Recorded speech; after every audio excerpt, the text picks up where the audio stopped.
खुलुमबाय। बेयो बड'लेण्ड इंखं टेलिभिजन। दिनै 15 मार्च 2021 समबारखालि सानसेनि बरादखौ नोंथांमोननि खाथियाव लाबोदों आं सदानन्द दैमारिया।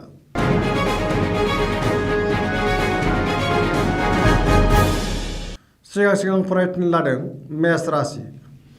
दिनैनि साना जोबोर मोजां। मावनो लानाय खामानिखौ थि समाव मावफुंनो हानानै गोसोआव गोबां गोजोननाय फैगोन। गोसोनि साननायफोरा जाफुंसारगोन। देहाया दिनै मोजाङै थागोन। गुबुनजों बाख्नाय जागोन। बहानिफ्रायबा मोजां खौरां फैनो हागौ। रांखावरियाव दिनै जोबोर मोजां होनजायो। बेफार फालांगियाव जोबोर मोजां मुलाम्फा मोनगोन। आरजिनाय धोनखौ दोनथुमनो हागोन। सोरबा लोगोनि हेफाजाब मोनगोन। न'खराव अननाय फैगोन। गुबुननि गोसोखौ दिनै गोरलैयैनो बोनो हागोन। गोसोनि बोलोआ बांगोन। समाजाव दिनै गोबां मान मोननो हागोन। लाइमोनफोरा मोजां खौरां मोनगोन। गोबां बिथिङावनो मोजां फिथाइ मोननो हागोन। गोसोआव जोबोर रमान्टिक जागोन। फरायसाफ्रा फरायनायाव गोसो दुंखांगोन आरो मोजां फिथाइ मोनगोन। धोरोमारि बिथिङाव गोसो दुंखांगोन आरो गोसोआ दिनै जोबोर गोजोननाय फैगोन।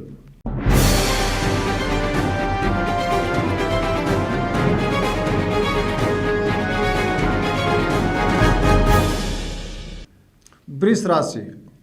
दिनैनि साना जोबोर मोजां। गुबुननि हेफाजाब मोननानै दिनै गोसोखौ जोबोर गोजोननाय मोनगोन। गोसोनि बोलोआ बांगोन। मावनो लानाय खामानिखौ थि समावनो मावफुंनो हागोन। समाजाव गोबां मान मोननो हागोन। रांखावरियाव जोबोर मोजां होनजायो। बेफार फालांगियावबो जोबोर मोजां। मोननो गोनां धोनखौ दिनै मोननो हागोन। आरजिनाय धोनखौ दोनथुमनो हागोन। न'खराव बिसि फिसायनि गेजेराव अननानै फैगोन। बिदा फंबायजों मोजां सोमोन्दो थागोन। बिमा बिफानि अननाय आरो बोर मोनगोन। देहाया दिनै मोजाङै थागोन। लोगोफोरनि अनसायनाय मोनगोन। गोसोनि बोलोआ बांगोन। लाइमोनफोरनि गोसोआ दिनै जोबोर रमान्टिक जागोन आरो गावबा गावनि गोसोनि साननायफोरखौबो फोरमायलायनो हागोन। फरायसाफ्रा फरायनायाव गोसो दुंखांगोन आरो मोजां फिथाइ मोननो हागोन। सरासनस्रायै दिनैनि साना जोबोर मोजां आरो मोजाङैनो बारग'लांगोन।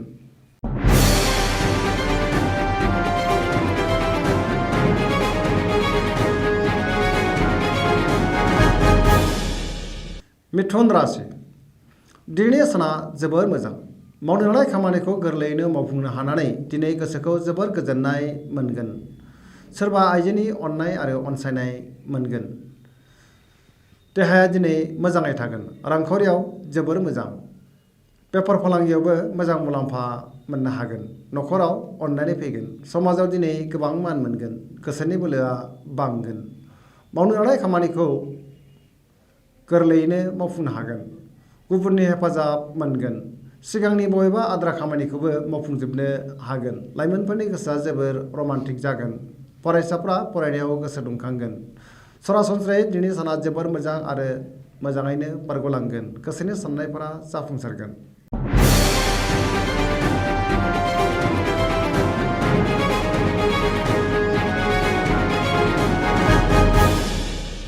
कर्कट राशि। दिनैनि साना बारा मोजां नङा। गोसोखौ जोबोर गुलुं गुजुं मोनगोन। गोसोआव गाज्रि आरो गेना साननाय फैगोन। मावनो लानाय खामानिखौ मावफुंनो गोब्राब जागोन। रांखावरियाव बारा मोजां नङा। नाङा फाङा खरसाया बांगोन। बेफार फालांगियाव खहा जानो हागौ। देहाया दिनै मोजाङै थागोन। अब्लाबो जानाय लोंनायाव सांग्रां जानाया गाहाम। गुबुननि हेफाजाब मोननो हागोन। न'खराव अनलायनाय फैगोन। समाजाव मान मोनगोन। फरायसाफ्रा मोजां फिथाइ मोननो हागोन। जायखि खामानि मावा मानो फेलें जानो हागौ। सांग्रां जानाया गाहाम। नेगेटिभ एनार्जिनि गोहोम गोग्लैगोन।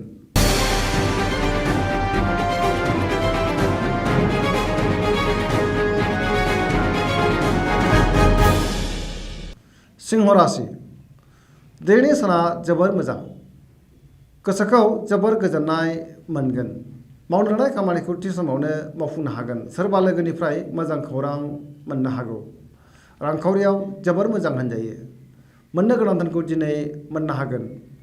नाथाय खरसायाबो बांगोन। बेफार फालांगियाव जोबोर मोजां मुलाम्फा मोनगोन। गोसोनि साननायखौ गुबुननो फोरमायनो हानानै गोसोखौ बांसिन गोजोननाय मोनगोन। न'खराव अनलायनाय फैगोन। समाजाव दिनै गोबां मान मोननो हागोन। देहाया दिनै मोजाङै थागोन। अब्लाबो जानाय लोंनायाव सांग्रां जानाया गाहाम। लाइमोनफोरनि गोसोआ जोबोर रमान्टिक जागोन आरो गावबा गावनि गोसोनि साननायफोरखौबो फोरमायलायनो हागोन।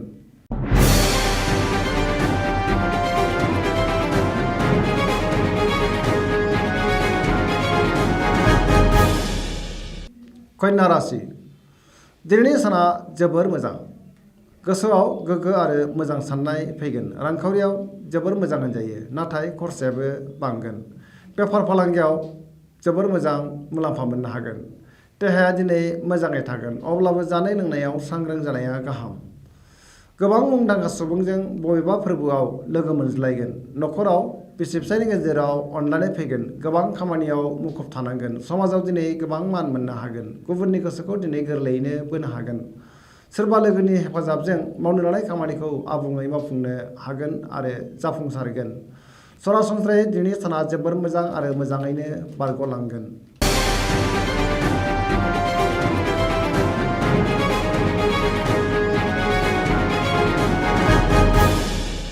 तुला राशि दिनैनि साना जोबोर मोजां गोसोनि बोलोआ बांगोन गोसोनि साननायफोरा जाफुंगोन मावनो लानाय खामानिखौ थि समावनो मावफुंनो हानानै गोसोखौ दिनै जोबोर गोजोननाय मोनगोन पजिटिभ एनार्जिनि गोहोम गोग्लैगोन जायखि खामानि मावाबानो जाफुंसारगोन देहाया दिनै मोजाङै थागोन रांखावरियाव जोबोर मोजां मोननो गोनांफोरखौ दिनै मोननो हागोन जेनिबो आंखाल जानाय नङा न'खराव बिसि फिसायनि गेजेराव अननानै फैगोन समाजाव मान मोनगोन बेफार फालांगियाव मोजां मुलाम्फा मोनगोन गुबुननि गोसोखौ दिनै गोरलैयैनो बोनो हागोन लोगोफोरनि हेफाजाब मोनगोन सेंग्रा सिख्लाफ्रा गावबा गावनि गोसोनि साननायफोरखौ फोरमायलायनो हागोन आरो गोसोआ दिनै जोबोर रमान्टिक जागोन गोसोनि साननायफोरा जाफुंसारगोन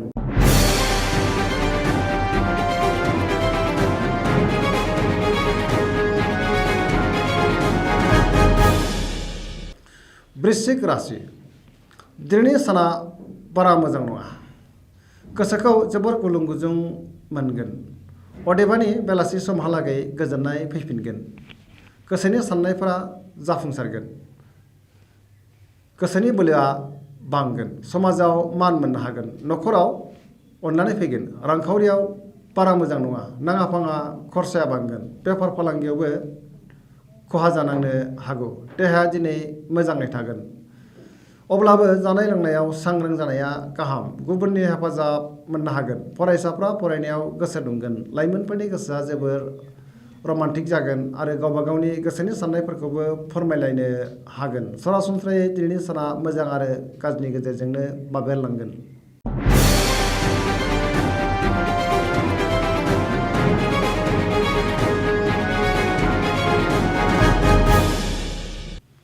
धनु राशि दिनैनि साना जोबोर मोजां गोसोखौ जोबोर गोजोननाय मोनगोन मावनो लानाय खामानिखौ थि समावनो मावफुंनो हानानै बांसिन गोजोननाय मोनगोन गोसोनि साननायफोरा जाफुंसारगोन रांखावरियाव जोबोर मोजां होनजायो मोननो गोनांथारखौ दिनै मोननो हागोन बेफार फालांगियाव जोबोर मोजां मुलाम्फा मोनगोन समाजाव दिनै गोबां मान मोननो हागोन देहाया मोजाङै थागोन न'खराव अनलायनाय फैगोन बिदा फंबायनि हेफाजाब मोनगोन बिमा बिफानि अननाय आरो बोर मोननो हागोन गोसोखौ जोबोर रमान्टिक मोनगोन फरायसाफ्रा फरायनायाव गोसो दुंखांगोन आरो मोजां फिथाइ मोनगोन सरासनस्रायै दिनैनि साना जोबोर मोजां आरो मोजाङैनो बारग'लांगोन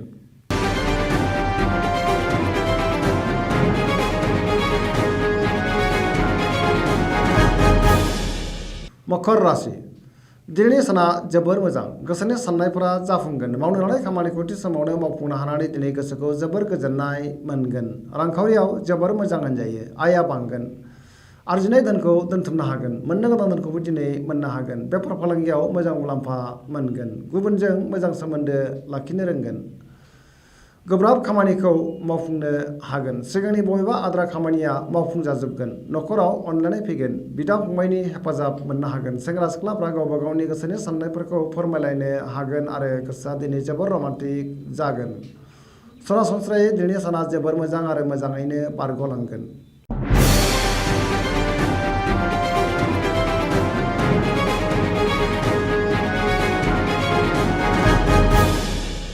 कुम्भ राशि दिनैनि साना जोबोर मोजां गोसोखौ जोबोर गोजोननाय मोनगोन मावनो लानाय खामानिखौ थि समावनो मावफुंनो हागोन बहानिफ्रायबा मोजां खौरां फैगोन समाजाव दिनै गोबां मान मोनगोन रांखावरियाव जोबोर मोजां होनजायो मोननो गोनां धोनखौ दिनै मोननो हागोन बहानिफ्रायबा गोबां धोन मोननायनि खाबुबो जागोन देहाया मोजाङै थागोन अब्लाबो जानाय लोंनायाव सांग्रां जानाया गाहाम न'खराव अननानै फैगोन गुबुननि हेफाजाब मोनगोन बिमा बिफानि अननाय आरो बोर मोनगोन बयजोंबो अनजागोन लोगोफोरजों मोजां सोमोन्दो लाखिनो रोंगोन, बयनिबो अनसायनाय आरो बोर मोनगोन।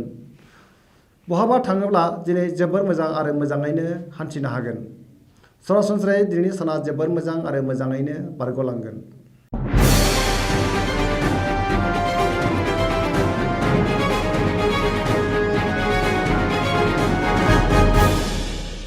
मीन राशि दिनैनि साना जोबोर मोजां। समाजाव गोबां मान मोननानै गोसोखौ दिनै जोबोर गोजोननाय मोनगोन। गोसोआव मोजां साननाय फैगोन, गोसोनि बोलोआ बांगोन, देहाया दिनै मोजाङै थागोन, रांखावरियाव जोबोर मोजां, बेफार फालांगियाव जोबोर मोजां मुलाम्फा मोनगोन, न'खराव अननाय फैगोन। सेंग्रा सिख्लाफ्रा दिनै गोसोखौ जोबोर रमान्टिक मोनगोन, गोसोनि साननायफोरा जाफुंगोन।